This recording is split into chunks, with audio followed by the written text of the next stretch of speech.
Hi everybody, Aloha Friday. It's Heidi from mindfulme.org. And I wanted to share a video with you today about kids and anxiety. And the reason being, I think every child has anxiety or nervousness or fear to some extent, right? Just like adults. But what happens is when we ignore that, it seems to get bigger. And there's a book that I wanted to share with you called You've Got Dragons. And there is a boy in this book named Ben who experiences these dragons. And, he says it comes up at, the most inopportune times, like right before I'm going to fall asleep and I want to go to bed. I start thinking about these things and this dragon appears, or right before a test, or when I'm brushing my teeth. And those dragons ultimately are, these anxieties and fears that are real for all of us. And so for kids, what can seem like a really big problem for them might seem so small to us, but that doesn't mean it's not real for them. So I think the first thing we need to do is validate that, right? And Ben in the book provides some tips for what to do when you've got dragons. And the first thing he says is give your dragon your full attention at least once a day. Dragons get bigger when they are ignored. And how true is that, right? What we resist persists. And so ultimately, paying attention to it, right? Stop pretending that it's not there, really, really looking at it. And the second tip is really get to know your dragon. Give it a name. What sort of dragon is it? Look at it hard and then draw a picture of it. And this can be really helpful for kids and give them an opportunity for some creative expression as well. Giving them, the tools to be able to sit down and draw what it is that's coming up for them and bothering them really begins to minimize it. The third is if you make your dragon laugh, it might get smaller.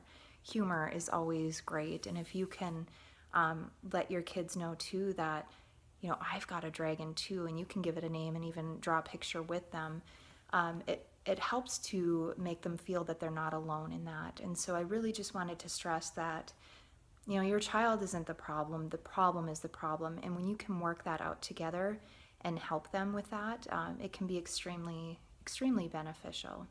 And the beautiful gift about mindfulness education is that it's asking us to pay attention to our lives. And so when I was younger, I wish I would have had some of these tools and resources. I really do, because before a piano recital or a basketball game or a dance performance or a choir concert, I would just get this huge knot in my stomach to the point where I thought I was going to throw up. And there wasn't any bailing out on that, right? It was something that I had to do.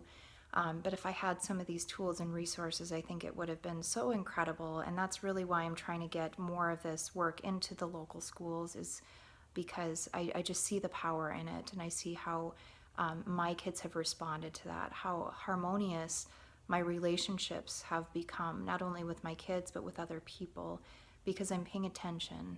And I think that's extremely powerful. And so again, it's not your child that's the problem, it's the problem that's the problem. So if you can help them work through that, it can be incredibly empowering. And so one of the tools that I wanted to share today is the 3-part breathing. And that is thinking of the body as an elevator, and there's 3 floors. The first floor being the belly, the second being the heart, the third being the mouth and nose area. And so with the 3-part breath, we inhale at the belly, inhale at the heart, and exhale at the mouth and nasal passages. So you just do a big exhale like that.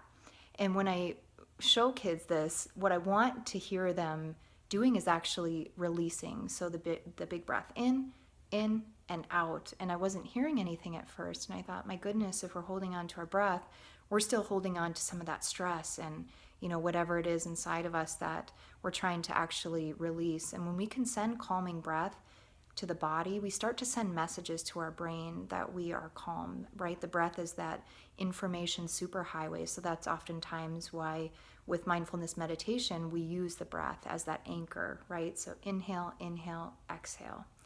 Another simple tool that can be used with that breathing is the turtle in the shell mudra. So our hands are our turtles, and we place the thumbs in the palms, wrap the other fingers around it, and this promotes focus. And so hands can be resting just on the knees or in your lap while you do that 3-part breathing. So mudras can be really great tools to help promote focus. And you may see people, meditating like that, and there's a purpose for that. And so I hope this is of benefit. Again, it's called You've Got Dragons. And let me know if you have any questions. I would love to hear from you. Heidi at mindfulme.org. And I'll be putting some of these resources and tools on my website. So please reach out if there's anything I can do to help. I'm now booking one-on-one sessions with kiddos.